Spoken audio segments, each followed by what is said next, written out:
All right, it is chest day. The plan for today is some heavy incline pressing. I think this time I'll do barbell. And then move on to some flies, probably a machine instead of cable this time. And then another machine or like Smith. Or maybe even actually like a lighter dumbbell press might be pretty good. But I wanted to talk about the misinformation in the fitness industry. We've all seen the, get abs in 30 minutes, the crazy weird exercises to like spot reduce fat. And it's targeted towards people that don't know what they're doing. And I think it would be great if more of us spoke out against that kind of content. And that way, the people that don't know would watch it less. Because a lot of the times these videos that have these weird, crazy exercises get way more views than the videos that have like the traditional but effective exercises. It's very strange. I don't know why people think that like you have to like do weird movements to get big or like to lean out. Like I said in the last video, is you can't spot reduce fat. It's just about eating less. So I'm just confused on why that's still in the age of the internet. You would think that kind of thing would be gone by now. Like there would be more people that would just know that that's not correct. It's literally just misinformation. But the people posting it post it for views, and the people watching it, I still don't know why they're watching it, to be honest. So,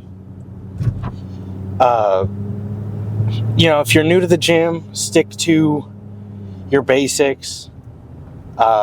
Your main 3 compound lifts. You want to stick to compounds, stuff that involves multiple muscle groups. You don't need to do isolation lifts. Like a lot of these top, bodybuilders and huge dudes do isolation lifts. But that's not how they got huge. It's basically like pushing that specific muscle without taxing other muscle groups is their goal.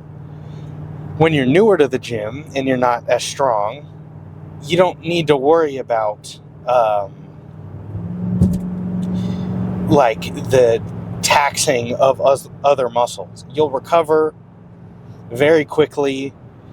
You won't get nearly fatigued as much, and you don't really have to worry about hurting yourself all that much unless you like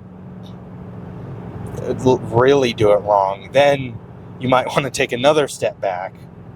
But I think that to build a foundation, you don't need to be doing these fancy isolation like cross cable, lateral, up and down fly movement. Like you just gotta pick the weight and put it back down. Pick up the weight and put it back down. And do that in the safest way possible, which is correct form, but also with the basic movements. There's a reason why they're the basic movements. Squat, bench, deadlift. a vertical pressing, and maybe like a row of some sort, maybe. But I feel like if you're strong enough on deadlift, your row isn't super important, at least when you're starting out. If like you're hammering deadlifts, you don't have to also hammer rows. But that's, at least if I could go back and tell myself this is how you get big, that's what I would do, is the main compounds, which for the most part is what I did because of powerlifting. But I think I would have structured a program or looked up a program that was more centered on that. You know, instead of looking up what was Arnold split, what did Ronnie Coleman do? You can't copy someone who's been doing it for 20 plus years. It doesn't make any sense. So I think we should definitely start pushing back against the like weird, totally not functional style movements, like, you know, the plate press. It's like, just because you can feel your chest more doesn't mean you're growing your chest anymore. And I think that would be the best way to help newer people get into the gym and not be so confused. Because, you know, you'll go to the gym, you'll see a new person doing some like lat isolation cable row, and they barely weigh, you know, $130, and you're like, you gotta do some compound lifts. And so if you see that, go up to them and talk to them, say something, because like, they don't know. Clearly they saw a big dude do it, or looked online and saw a big dude do it, so they're doing it.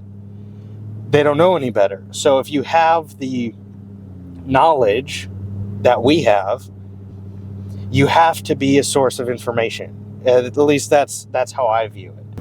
All right, but other than that, I'll see you guys inside.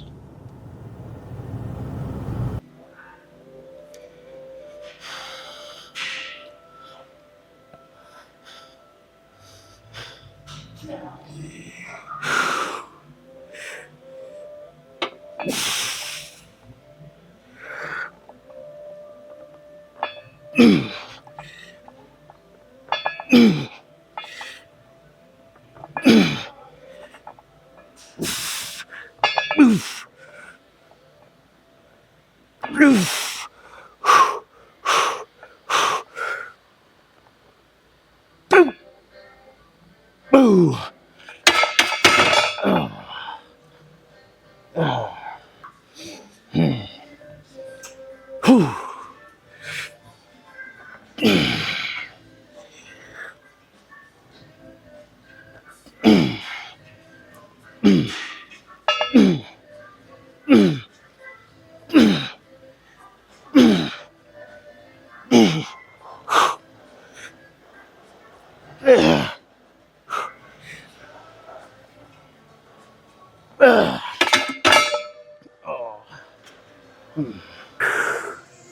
Yeah, so after that, or the incline pressing, I like doing a fly. Last time I did cable flies, but I don't know. I don't know if it's because I just wasn't like, you know, supported, or if I've gotten used to this machine. But this one just feels way better. You can really connect. And then if I bend my arms at the bottom, I can stretch my pecs. It's on the like lowest or deepest setting.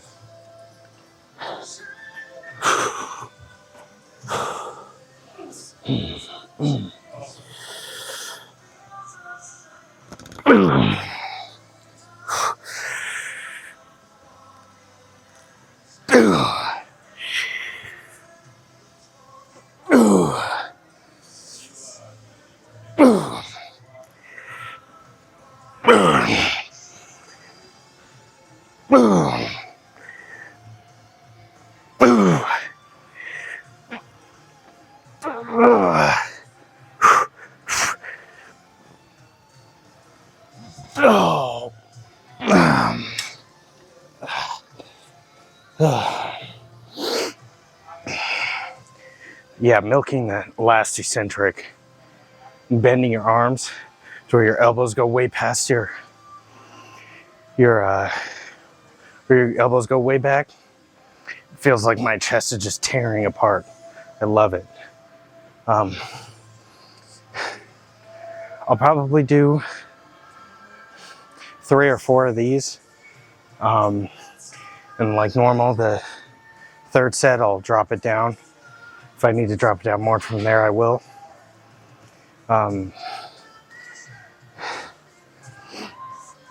But this one just hits your entire pec. It's almost, I mean, it's not even a rest. It's like a full,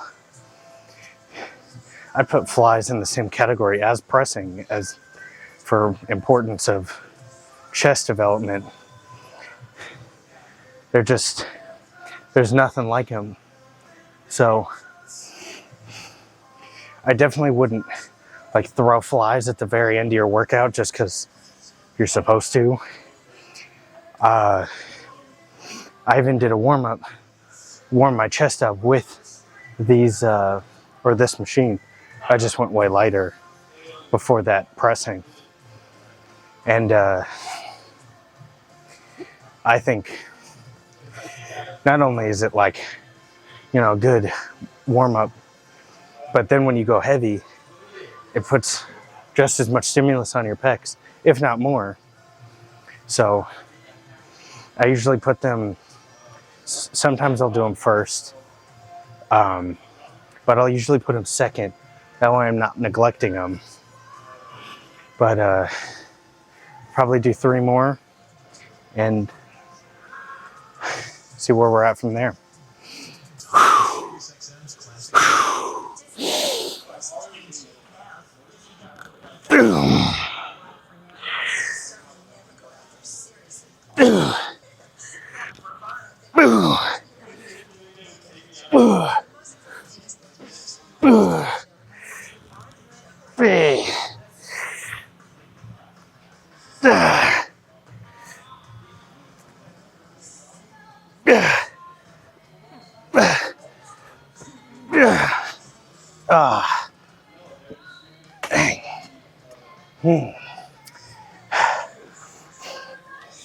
That's like the closest I feel like it feels to tearing a muscle without actually tearing it. It literally feels like when Spider-Man has the symbiote suit on, he like tries to rip it off. That's what it feels like, and it's like wrapping back together. Oh. And cable flies can feel like that too, but I just feel like stabilizing it so much, you know, with planting your feet. Once you get strong enough, it's really hard to like overload it any more than that, until it turns to like a, you know, pump and fluff workout. So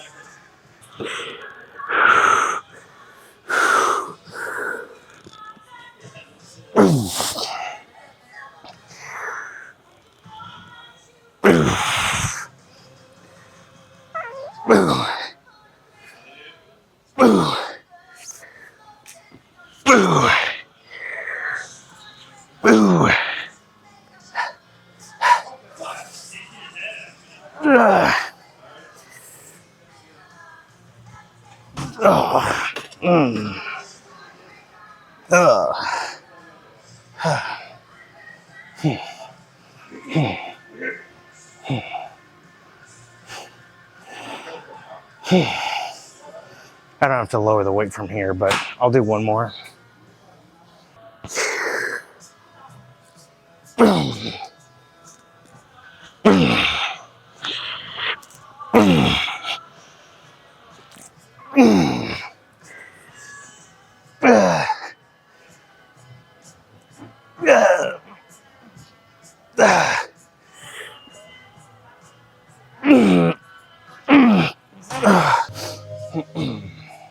Ow.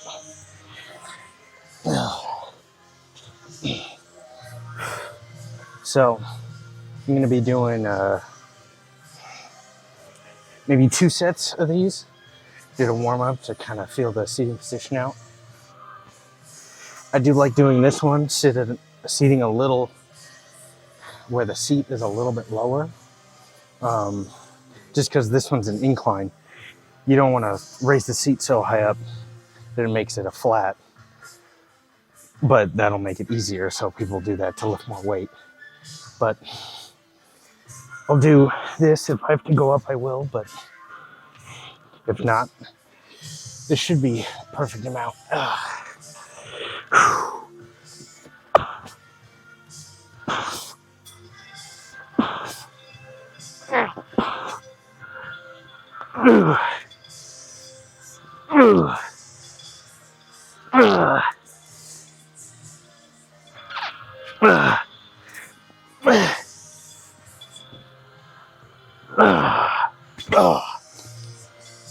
Yeah, perfect.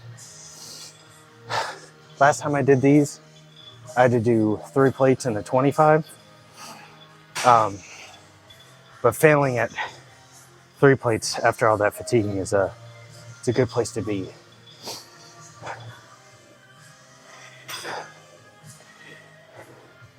I like pre-fatiguing a lot because it just allows me to use less weight overall. Less injury risk, and better mind-muscle connection, at least for me. So I do like kind of getting a, not really a bounce, but where you stop and then you go even deeper and then go back up. I don't know why, but it's like an extra like pump of blood. It's not really like using momentum or anything. It's almost like fully relaxing and then going again.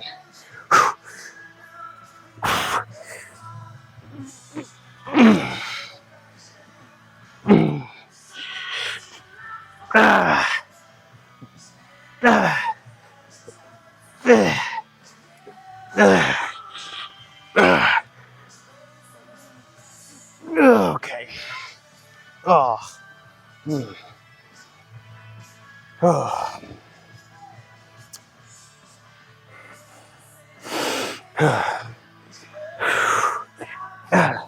Luckily, I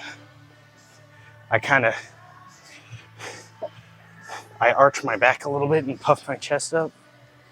I really connect with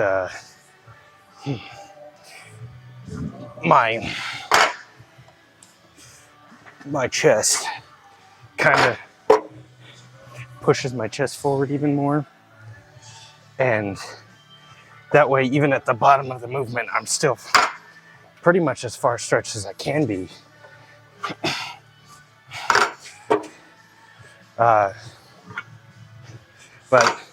not everybody's like that. Some people, I know people where this machine will bottom out and or they'll bottom out under the machine, and it's, I would say, a subpar exercise. If when they're fully stretched, it's hitting the stoppers again, I probably wouldn't use this or any hammer strength style machine if that's how it's going. Then I would just use dumbbells. But for me, this one worked pretty good. Even if I wanted to like bounce it off the bottom, I couldn't. Especially after a chest pump, I'm like fully stretched. There's so much tension. I mean, that's usually all I do for chest is 2 presses and a fly. All right, I'd call that a successful chest day once again. Made it through another one. We'll check out this pump and get out of here. Okay.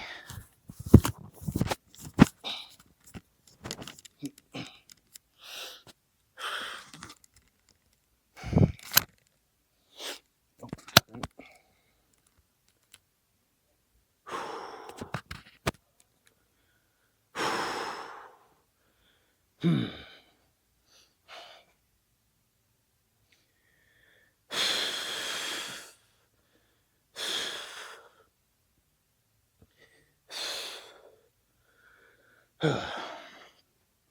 through a few of these.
Yeah, so like I was saying, is really want to emphasize the stretch on, especially the chest, but mainly every exercise.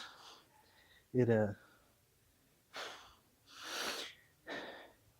but also I'm also trying to do the complete the full rep and do a full contraction, and then only on the last few reps do partials instead.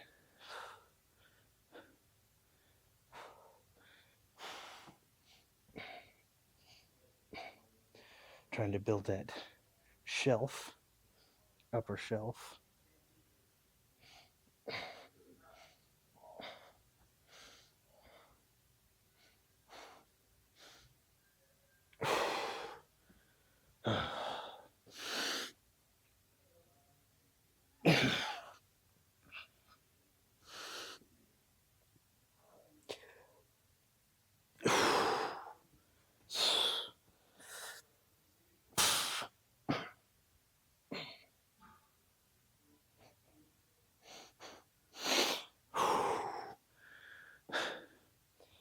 That'll about do it. See you guys in the next one.